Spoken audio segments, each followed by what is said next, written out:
Kasus penyakit influenza tipe A kini kian meluas, terutama di Jakarta. Kementerian Kesehatan menyebut ada potensi lonjakan kasus influenza tipe A, khususnya subtipe H3N2 yang kini mendominasi di kawasan Asia Tenggara. Sejumlah rumah sakit pun penuh dengan banyaknya pasien bergejala serupa. Sebagian di antaranya bahkan harus dirawat inap.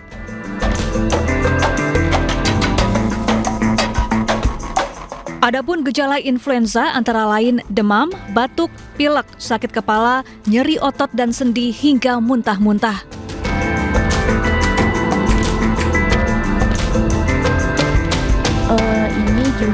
Untuk mencegah penularan, Wakil Menteri Kesehatan Benjamin Paulus mengimbau masyarakat meningkatkan protokol kesehatan, salah satunya dengan memakai masker. Di Jepang, lalu flu itu munculnya di pergantian musim kayak sekarang September Oktober pasti banyak orang flu nih. Nanti Maret April banyak lagi orang flu. Nanti Desember agak reda ini. Begitulah. Jadi flu seperti itu. Jadi bagaimana penanganannya? Ya pada saat musim flu ya seperti di Jepang lah. Sudah ngerti dong. Kalau musim lagi jelek itu ya pakai masker dong.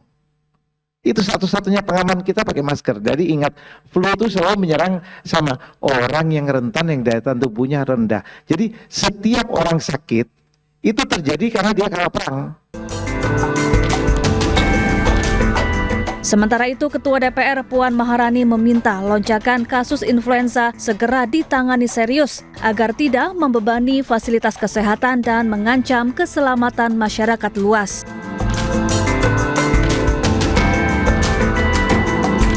Lonjakan kasus influenza ini merupakan bagian dari pola peralihan musim kemarau ke musim hujan. Diprediksi kasus influenza akan mereda pada Desember mendatang. Tim Liputan iNews melaporkan. Ya, pemirsa, untuk membahas penyakit influenza tipe A yang kini kian merebak, sudah tersambung melalui Zoom epidemiolog Griffith University Australia, Diki Budiman. Selamat siang, Pak Diki. Selamat siang, Mbak Lucy. Assalamualaikum. Waalaikumsalam. Pak Diki, ini apa sebenarnya yang terjadi dan yang menjadi penyebab influenza tipe A ini merebak gitu ya? Apakah ini juga nantinya akan jadi pandemi, Pak? Jelas tidak ya, tidak menjadi pandemi. Tapi untuk diketahui ini adalah siklus musiman. Ya. Jadi terjadi secara rutin, terutama di menjelang musim dingin kalau di negara dengan musim 4, ataupun kalau di kawasan Asia Tenggara misalnya yang di ekuator biasanya menjelang musim penghujan.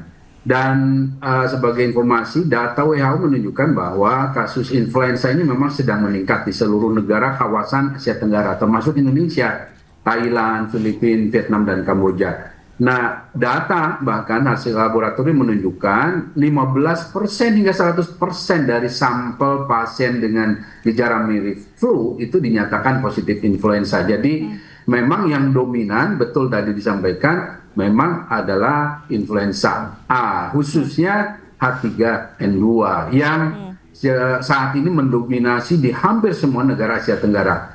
Walaupun katakanlah di Kamboja dideteksi juga sebagian karena influenza B misalnya. Nah, apa sebetulnya yang perlu diketahui oleh publik? Sebetulnya dominasi influenza A atau H3N2. Jadi influenza A ini punya banyak tipe ya, antara lain H3N2 atau H1N1. Nah, H3N2 ini adalah salah satu strain flu yang umum beredar secara musiman, tapi dikenal menyebabkan gejala yang lebih berat, terutama pada lansia dan anak kecil.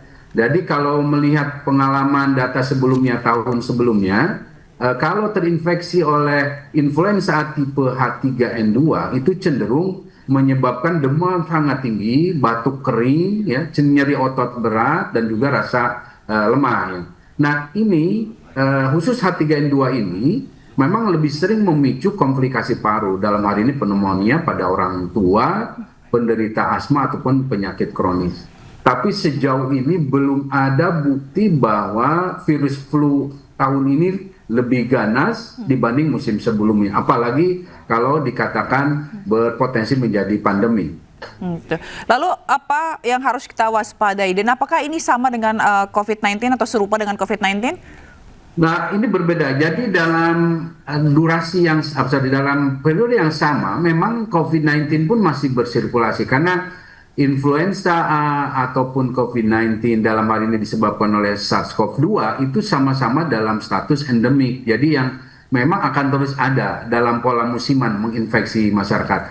Tapi saat ini data laboratorium yang dilaporkan oleh WHO menunjukkan bahwa COVID-19 yang beredar ini masih turunan Omicron, yaitu NB18 ataupun B11529 dan KP.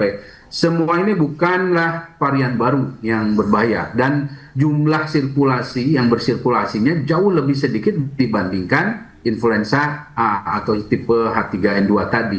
Nah, meskipun di samping dua ini, yaitu influenza A maupun SARS-CoV-2, ada juga yang disebut dengan RSV atau Respiratory Syncytial Virus dan virus pernapasan lain yang juga relatif lebih tinggi saat ini bersamaan. Artinya, pada beberapa kasus atau wilayah tidak serta-merta pasti penyebabnya influenza A atau H3N2. Bisa saja karena tadi ada COVID-nya, ada RSV ataupun ada infeksi bakteri misalnya. Ini yang menyebabkan kenapa Mbak Lizzie dan juga penyimak bahwa situasinya dikeluhkan oleh sebagian masyarakat kok sakitnya lebih lama ya. Ini karena bisa jadi yang menginfeksinya tidak satu. Gitu. Di samping juga adanya imunitas yang berpengaruh ataupun juga misalnya polusi yang juga memperberat. Baik, lalu apa yang harus kita waspadai terkait dengan influenza tipe A ini dan juga potensi virus-virus lainnya, Pak Diki? Ya, saya himbau pada publik ya bahwa pertama vaksinasi influenza ini untuk apa? Mewaspadai situasi yang mengarah pada komplikasi ataupun perburukan. Nah, untuk diketahui ya pertama ya jangan juga panik ya karena ini bukan situasi yang berbeda dengan tahun-tahun sebelumnya. Sebetulnya siklusnya sama. Hanya yang menjadi perhatian dan keluhan banyak pihak saat ini adalah durasi keluhan yang lebih lama dari biasanya.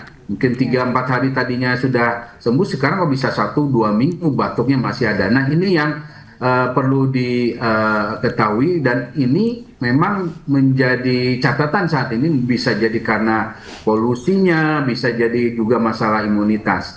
Nah, yang perlu diwaspadai kapan harus ke fasilitas kesehatan atau dokter, terutama bagi kelompok yang masuk ke kategori risiko tinggi, yaitu lansia di atas 65, orang dengan komorbid yang mungkin diabetes dan lain sebagainya, ataupun orang dengan gangguan imunitas, termasuk anak-anak khususnya di bawah 2 tahun. Nah, yang harus diwaspadai adalah kalau demam tinggi, lebih dari 38 derajat Celcius lebih dari 3 hari.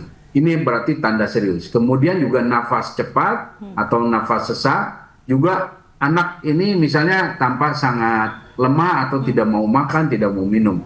Nah, untuk lansia ya termasuk di sini adalah keluhan kalau misalnya ada napas cepat ataupun nyeri di dada. Nah, ini yang harus menjadikan kelompok ini lebih waspada dan segera melakukan pemeriksaan di fasilitas kesehatan.